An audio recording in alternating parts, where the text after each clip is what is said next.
Hello student, indefinite integration या chapter मधली exercise 3.2C या अगोदर आपण कंप्लीट केलेली आहे. ही जी एक्सरसाइज आहे इथपर्यंतचा जो पार्ट होता तो इंटिग्रेशनची फर्स्ट मेथड, ज्याला आपण इंटिग्रेशन बाय सबस्टिट्यूशन म्हटलं होतं.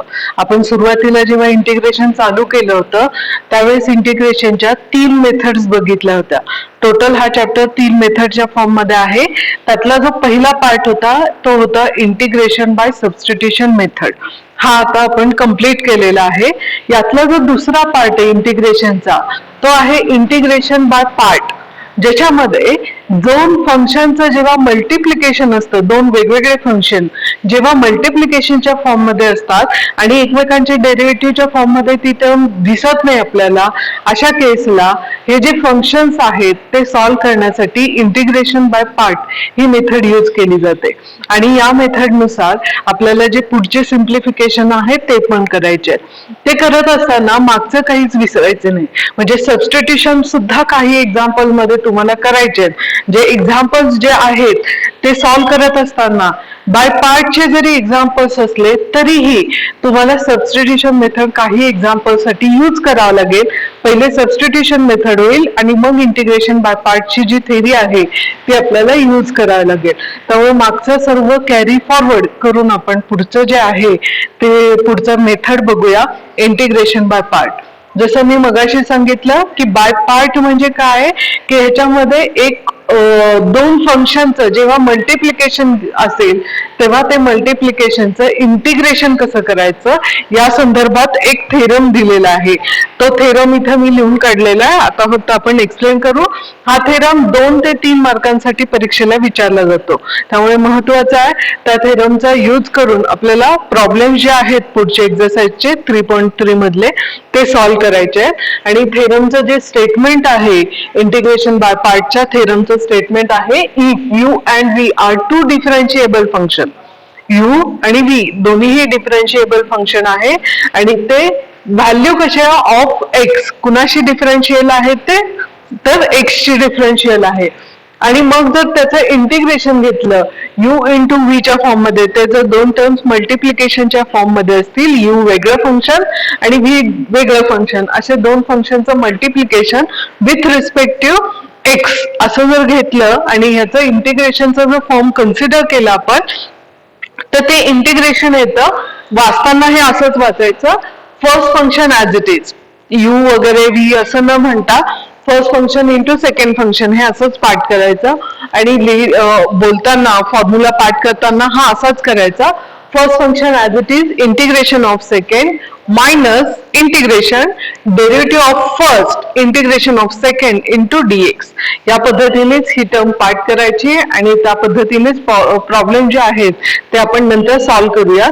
हा थेरम कसा आला, कुठून आला, ह्याच्यासाठी याचं प्रूफ आहे, ते प्रूफ आता आपण बघूया. हे दोन फंक्शन डिफरन्शिएबल आहे, म्हणजेच व्ही ही डिफरन्शिएबल फंक्शन ऑफ डब्ल्यू असू शकतं अशा अर्थाने ही टर्म घेतली. कारण त्याचं व्हीचा काहीतरी आन्सर मिळणार आहे आणि ते आन्सर आपण डब्ल्यू या लेटरनी इंडिकेट केलेलं आहे. ऍक्च्युली ही टर्म वर आणि ही टर्म खाली पाहिजे, पण घेताना व्हॅल्यू घेताना इंटिग्रेशनचा चॅप्टर असल्यामुळे इंटिग्रेशनची टर्म आपण अगोदर कन्सिडर केली आहे. इंटिग्रेशन ऑफ एक सिंगल फंक्शनचं जर इंटिग्रेशन घेतलं विथ रिस्पेक्टिव्ह एक्स तर त्याची व्हॅल्यू दुसरं फंक्शन मिळतं आणि तो फंक्शन आपण डब्ल्यू ने इंडिकेट केलेला आहे. विथ रिस्पेक्टिव्ह यू ची जी व्हॅल्यू आहे ती आपल्याला डब्ल्यू मिळाली. ह्याच्या अपोजिट आपल्याला माहिती इंटिग्रेशन आणि डेरिव्हेटिव्ह एकमेकांचे अपोजिट आहेत. याचा अर्थ जर मी याला डिफरन्शिएट केलं तर आपल्याला व्हॅल्यू व्ही मिळते, डब्ल्यू ला डिफरन्शिएट केलं तर व्हॅल्यू व्ही मिळते. असे जे दोन इक्वेशन मिळालेत आपल्याला ते इक्वेशन सिक्वेन्सली आपण फर्स्ट आणि सेकंड या फॉर्म मध्ये लिहून घ्यायचे. हे आपण बेसिक जी इन्फॉर्मेशन दिलेली आहे त्याच्यावरून कुठल्याही एक फंक्शनला सपोज केलंय दुसऱ्या फंक्शनच्या फॉर्म मध्ये आणि ते करत असताना सेकंड फंक्शनला पर्टिक्युलरली आपण सपोज केलेलं आहे, एक वेगळं फंक्शन आपल्याला डब्ल्यू मिळालंय. मग आपल्याला यू इंटू व्ही चा जो डेरिव्हेटिव्हचा लॉ आहे तो माहिती आहे. म्हणून डेरिव्हेटिव्हच्याच लॉने आपण इथे सुरू करणार आहोत. हे करत असताना आपण बी ला वेगळं फंक्शन सपोज केल्यामुळे इथे डेरिव्हेटिव्हचा जो लॉ आहे यू इंटू व्ही चा तो यूज करत असताना डब्ल्यूच्या फॉर्म मध्ये तो यूज झालेला आहे. डिफरन्शिएशन आपल्याला फॉर्म्युला माहिती आहे, first function as it is derivative of second plus second as it is derivative of first. हा जो फॉर्म्युला आहे डेरिव्हेटिव्हचा तो यूज केला आणि ह्या टर्म मध्ये जिथे जिथे D W upon D x आहे त्याच्या व्हॅल्यूज आपण सबस्टिट्यूट केल्या. व्हॅल्यू ह्या टर्म वरून येते व्ही, ती व्हॅल्यू इथे सबस्टिट्यूट केलेली आहे. बाकीच्या सगळ्या टर्म्स ऍज इट इज ठेवल्या. परत एकदा इंटिग्रेशन आणि डेरिव्हेटिव्ह एकमेकांचे अपोजिट फॉर्म असल्यामुळे आपण इंटिग्रेशन घेणार आहोत. दोन्ही बाजूचं इंटिग्रेशन जर कन्सिडर केलं तर इंटिग्रेशन आणि डेरिव्हेटिव्ह इथे एकमेकांना कॅन्सल होईल. म्हणजे ही जी टर्म आहे इंटिग्रेट डेरिव्हेटिव्ह असं जर केलं तर एकमेकांना कॅन्सल होईल. इथे इंटिग्रेशन येईल आणि इथे इंटिग्रेशन येईल विथ रिस्पेक्टिव्ह एक्स. असं जर इंटिग्रेशन आपण घेतलं तर साहजिकच ही टर्म आपल्याला लेफ्ट हँड साइडला अशी मिळेल यू इंटू डब्ल्यूच्या फॉर्म मध्ये. विथ रिस्पेक्टिव्ह एक्स आपण इंटिग्रेट करतोय म्हणून त्याला इथे डी एक्सच्या फॉर्म मध्ये दिसेल. ही टर्म इंटिग्रेट केली आहे आणि त्याच वेळेस हा जो डब्ल्यू आहे त्या डब्ल्यूची व्हॅल्यू सुद्धा इथे घेतली आहे. डब्ल्यूची व्हॅल्यू जी आहे नाही पुढच्या स्टेपला घेतलेली आहे, फक्त इंटरचेंज करून घेतली आहे ही स्टेप.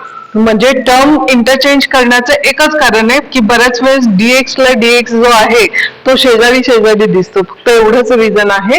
आणि पुढच्या स्टेप मध्ये जो डब्ल्यू आहे जिथे जिथे आपल्याला डब्ल्यू दिसतं तिथे तिथे आपण डब्ल्यू ची जी व्हॅल्यू आहे बाय इक्वेशन 1 ती सबस्टिट्यूट केली. तिथे तुम्ही लिहू शकतात बाय इक्वेशन बाय फर्स्ट नाही सेकंड, बाय इथे सेकंड आणि इथे लिहू शकतात बाय 1 ची व्हॅल्यू इथे पुट केलेली आहे आणि इथे सेकंडची जी इक्वेशनची व्हॅल्यू आहे ती इथे पुट केलेली आपल्याला दिसून येतं जिथे जिथे आपल्याला D W upon D x आहे त्या ठिकाणी. नंतर हे एक्झाम्पल लगेच मग सिम्प्लिफाय प्रूफ जो आहे तो घेता येतो. आपल्याला यू इंटू व्ही चा इंटिग्रेशनचा फॉर्म पाहिजे, त्यामुळे ती जी साइड आहे ती पॉझिटिव्ह असल्यामुळे एका बाजूला ठेवायची आणि ही टर्म जी आहे ती इकडे शिफ्ट करायची. शिफ्ट केल्यामुळे काय होतं ते निगेटिव्ह फॉर्म मध्ये दिसते आणि मग हे जे फायनल आन्सर आहे integration of U V with respect to x is first function as it is integration of second minus integration derivative of first integration of second into dx. हे इथे prove होईल आणि हे प्रूव्ह झालेलं जसं मी आता वाचलेलं त्याला शॉर्ट फॉर्म मध्ये तसंच शॉर्ट फॉर्म मध्ये इथे लिहिलेलं आहे की integration of u into v is equal to first function as it is integration of second minus integration derivative of first integration of second. असं ही जी टर्म आहे ती पाठ करताना अशाच फॉर्म मध्ये पाठ करायची. लक्षात आला हा थेरम. कन्सिडर करायचं एक व्हॅल्यू वेगळ्या फंक्शनच्या फॉर्म मध्ये, इंटिग्रेशनची एक व्हॅल्यू वेगळ्या फंक्शनच्या फॉर्म मध्ये कन्सिडर करायची आणि नंतर जे थेरम आहे तो ऑटोमॅटिक आपल्याला सुटत जातो with the help of u into v. डेरिव्हेटिव्हचा जो फॉर्म्युला आहे यू इंटू व्ही चा तो यूज करायचा, पण या केसमध्ये आपण त्याचा आन्सर डब्ल्यू लिहिल्यामुळे तर डब्ल्यूच्या फॉर्म मध्ये आपल्याला टर्म्स ह्या दिसत जातात. नंतर डब्ल्यू ची व्हॅल्यू आणि जी डेरिव्हेटिव्ह ऑफ डब्ल्यू आहे त्याची व्हॅल्यू जी आहे ती सबस्टिट्यूट करत न्यायची. ऑटोमॅटिक प्रॉब्लेम थेरम जो आहे तो सिम्प्लिफाय होतो. हे फक्त थेरम झाला. हा थेरम जास्तीत जास्त 2 आणि सॉरी जास्तीत जास्त 3 मार्काला आणि कमीत कमी 2 मार्काला हा थेरम आहे. जास्त मार्कांसाठी हा थेरम नाहीये, पण मुळातच थेरम कमी आहे इंटिग्रेशन मध्ये आणि जे प्रॉब्लेम्स आहेत ते जास्त आहेत.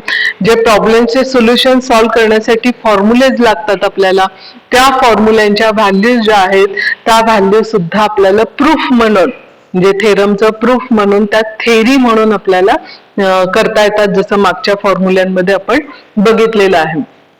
इथे आता सर्वात महत्वाची ही गोष्ट आहे की इंटिग्रेशन मध्ये ना you into V J integrate करायचं आपल्याला, तर पहिलं फंक्शन कुणाला म्हणायचं आणि सेकंड फंक्शन कुणाला म्हणायचं हे फार महत्वाचं आहे.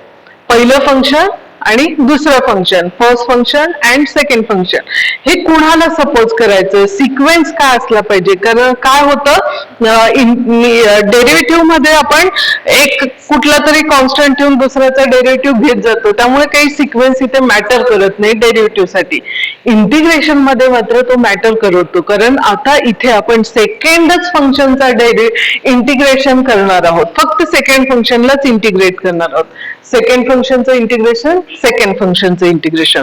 म्हणून इथे सिक्वेन्स खूप महत्वाचा असतो आणि तो सिक्वेन्स जो आहे तो आपल्याला फॉर्म आहे तो नेहमी लक्षात द्यायचा की कुठलाही प्रॉब्लेम आला की त्याला पहिल्यांदा ह्या सिक्वेन्सच्या फॉर्म मध्ये इंडिकेट करायचं. सिक्वेन्स आहे LIATE आणि हे एक फंक्शनचे लेटरचे अल्फाबेट्स आहेत. L represent logarithmic function, L म्हणजे लॉगॅरिथमिक फंक्शन येईल. I म्हणजे inverse trigonometric function, A इनव्हर्सचा I आला तिथे. A अल्जेब्राइक फंक्शन, त्याचा जो A आहे तो इंडिकेट केलेला आहे. T ट्रिग्नोमेट्रिक फंक्शन, T नी स्टार्ट होतो म्हणून T. आणि शेवटी exponential function. L represent logarithmic function, I represent inverse trigonometric function, A represent algebraic function, T represent trigonometric function, E represent exponential function. अशा फॉर्म मध्ये जे एक्झाम्पल्स असतात U into V च्या फॉर्म मधले, त्यांना सुरुवातीला तुम्हाला सिक्वेन्स मॅटर करून घ्यायचा असतो. कुठलेही दोन फंक्शनचं जर कॉम्बिनेशन असेल, फॉर एक्झाम्पल आता मी थोडस एक्झाम्पलच्या फॉर्म मध्ये आपण बघूयात, म्हणजे तुम्हाला ते लक्षात येईल की कशा पद्धतीने ते सॉल्व्ह करायचं.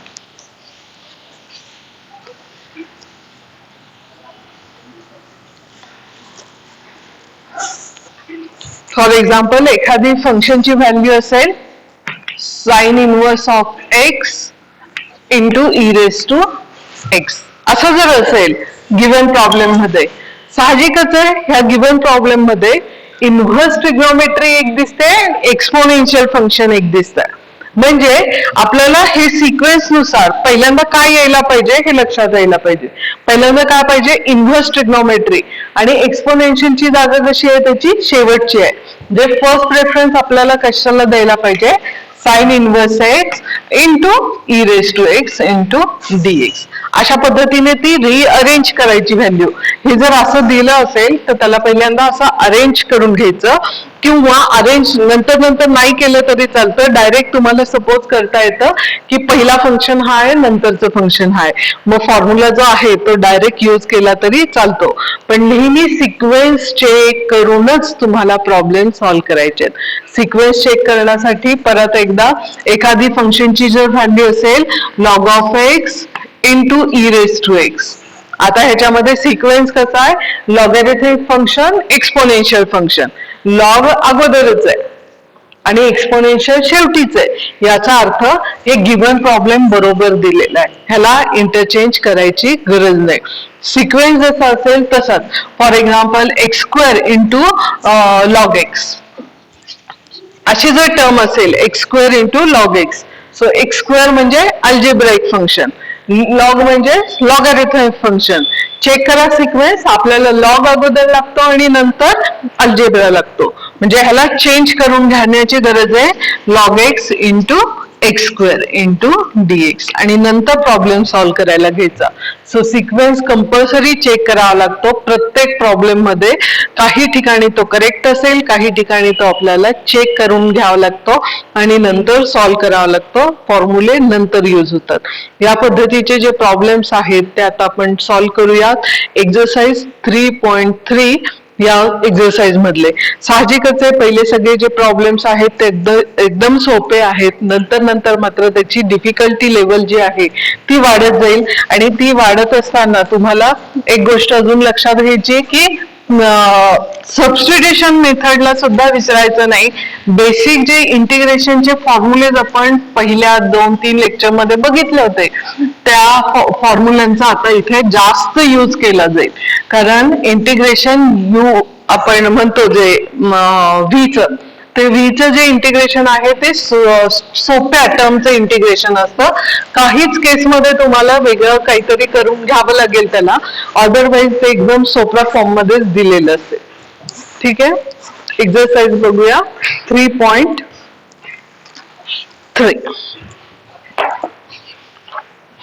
टर्म आहे, पहिला क्वेश्चन आहे इव्हॅल्युएट द फॉलोइंग, आणि टर्म जी पहिली आहे क्वेश्चन नंबर 1, पहिली जी टर्म आहे ती आहे integration x square into log x into dx, ही पहिली टर्म दिलेली आहे. ह्या टर्मला आपला जो सिक्वेन्स आहे तो कंपल्सरी इथे लिहायचा LIATE, आणि सिक्वेन्स नुसार चेक करून घ्यायचं. आता याच्यामध्ये अल्जेब्राइक फंक्शन, लॉगॅरिथमिक फंक्शन आलं. सो अल्जेब्रा नंतर पाहिजे, पहिल्यांदा लॉगॅरिथमिक फंक्शन पाहिजे. म्हणजे सिक्वेन्स आपला कसा पाहिजे, log x into x square into dx, अशा फॉर्म मधला हा सिक्वेन्स पाहिजे. आता ही यू ची व्हॅल्यू झाली आणि ही व्ही ची व्हॅल्यू झाली. याच्यानुसार जे आपलं सिम्प्लिफिकेशन येतं ते आता आपण करणार आहोत. फॉर्म्युला म्हणायचा कसा, फर्स्ट फंक्शन सेकंड फंक्शनच्या फॉर्म मध्ये. So first function as it is integration of second minus integration derivative of first. आता ह्याचं डायरेक्ट डेरिव्हेटिव्ह घ्यायचा, पण हे पहिलं एक्झाम्पल असल्यामुळे मी सगळ्या स्टेप ज्या आहेत त्या व्यवस्थित सॉल्व्ह करून देते. नंतरच्या क्वेश्चन मध्ये मात्र आपण सॉल्व्ह करत असताना डेरिव्हेटिव्ह डायरेक्ट घ्यायचा. लॉगचा डेरिव्हेटिव्ह एकदम सोपा आहे. अशा बऱ्याच गोष्टींचे डेरिव्हेटिव्ह सोपे सोपे फॉर्म मध्ये तुम्हाला दिसेल. हे लिहिण्याची गरज नाहीये, डायरेक्ट तुम्ही डेरिव्हेटिव्ह इंडिकेट करू शकतात. So derivative of first integration of second into dx, हा टोटल टर्मचं इंटिग्रेशन असल्यामुळे ब्रॅकेट टाकून घ्यायचं. आता सिम्प्लिफिकेशन जे आहे ते घेऊया. इंटिग्रेट करा पहिली टर्म x³ बेसिक फॉर्म्युला आपला, मायनस इंटिग्रेशन डेरिव्हेटिव्ह घेऊया लॉगचा 1/x, इंटिग्रेशन ह्या टर्मचं जी व्हॅल्यू इथे तीच येते खरं तर, इंटू डीएक्स. आता ह्याला सिम्प्लिफाय होऊ शकतं, जेवढं सिम्प्लिफिकेशन पॉसिबल आहे तेवढं करायचं.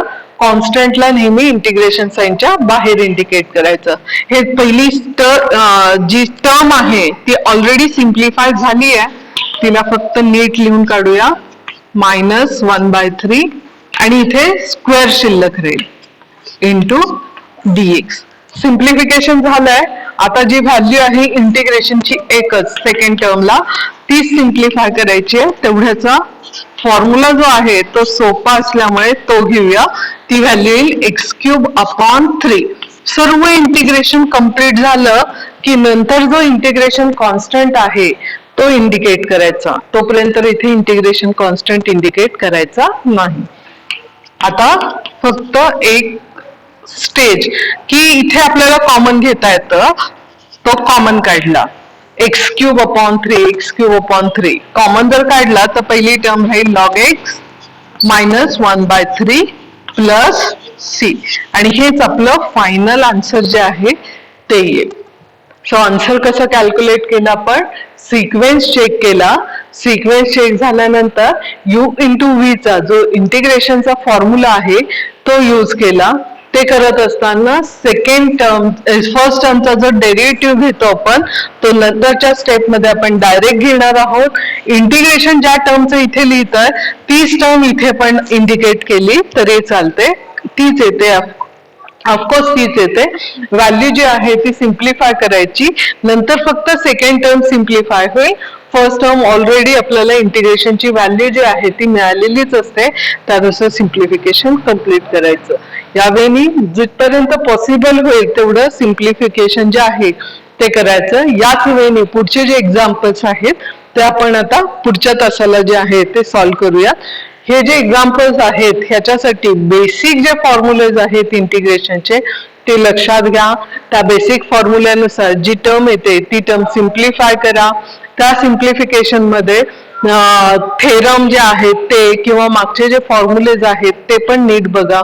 फॉर्म्युलेज, थेरम, मेथड्स, वेगवेगळे टाइप्सचे इंटिग्रेशन जे आहे ते बघायचं आणि मग पुढचे प्रॉब्लेम जे आहेत ते सॉल्व्ह करा. रेग्युलर लेक्चर्स अटेंड करा. कारण एक जरी लेक्चर मिस झालं ना, पुढचं काही लक्षात येत नाही, काहीच कळत नाही आपण काय करतोय.